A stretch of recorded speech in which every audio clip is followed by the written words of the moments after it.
ప్రజాప్రతినిధులు ప్రజలకు సేవకులుగా మాత్రమే కాకుండా ఆదర్శప్రాయంగా ఉండాలి. కానీ ఈ మహిళా ఎంపీ మాత్రం ఎవ్వరూ చేయకూడని పని చేసి దొరికిపోయారు.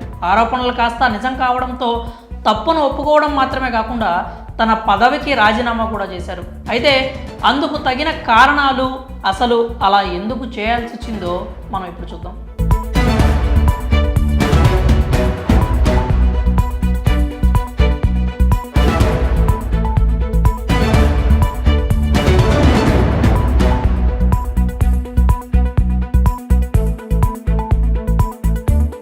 అందుకు తగిన కారణాలు, అసలు అలా ఎందుకు చేయాల్సి వచ్చిందో కూడా వివరించారు. కానీ కారణాలు ఏమైనా కూడా ఒక పార్లమెంటు సభ్యురాలు వస్త్ర దుకాణంలో చోరీకి పాల్పడటాన్ని ప్రజలు మాత్రం జీర్ణించుకోలేకపోతున్నారు. అసలు ఒక ఎంపీ ఎందుకు చోరీ చేశారు, ఆమెను ప్రేరేపించిన కారణాలేంటో చూద్దాం.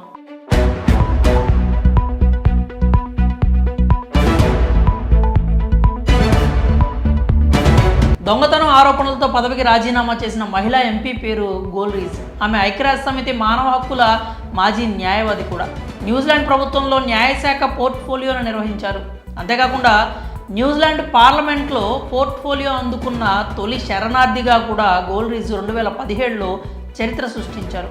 అయితే ఆమెపై ఒక్కసారిగా దొంగతనం ఆరోపణలు వచ్చాయి. ఆ ఆరోపణలపై దర్యాప్తు జరుగుతోంది. అయితే ఆమె ఒకటి కాదు, ఏకంగా 3 సార్లు దొంగతనానికి పాల్పడినట్లు ఆరోపణలు వచ్చాయి. ఆక్లాండ్, వెల్లింగ్టన్లో ఉన్న దుకాణాల్లో చోరీలు చేశారంటూ విమర్శలు వెల్లుతాయి. ఆమె ఒక బొటీక్లో ఉన్న వీడియో కూడా నెట్టింట వైరల్ అయింది. ఆ వీడియోలో ఆవిడ డిజైనర్ హ్యాండ్ బ్యాగ్ తీసుకుంటున్నట్లుగా ఆ వీడియోలో ఉంది.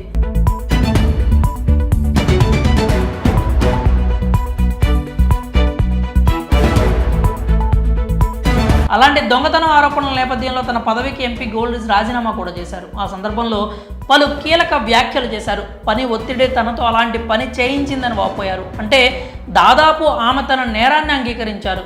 చాలామందిని బాధ పెట్టాను, నన్ను క్షమించండి అంటూ వ్యాఖ్యానించారు.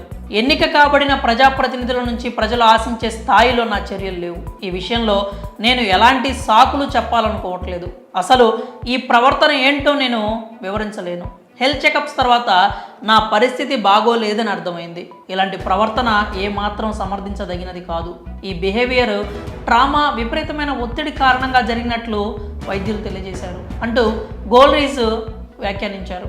ఎంపీ గోల్రీజ్ వివాదంపై సొంత పార్టీ నేతలు కూడా స్పందించారు. గ్రీన్ పార్టీ సహానాయకుడు జేమ్స్ షా కీలక వ్యాఖ్యలు చేశారు. పార్లమెంటుకి ఎన్నికైన రోజు నుంచి గోల్రీజ్ పలు లైంగిక, శారీరక హింసకు సంబంధించిన బెదిరింపులు ఎదుర్కొన్నారని పేర్కొన్నారు.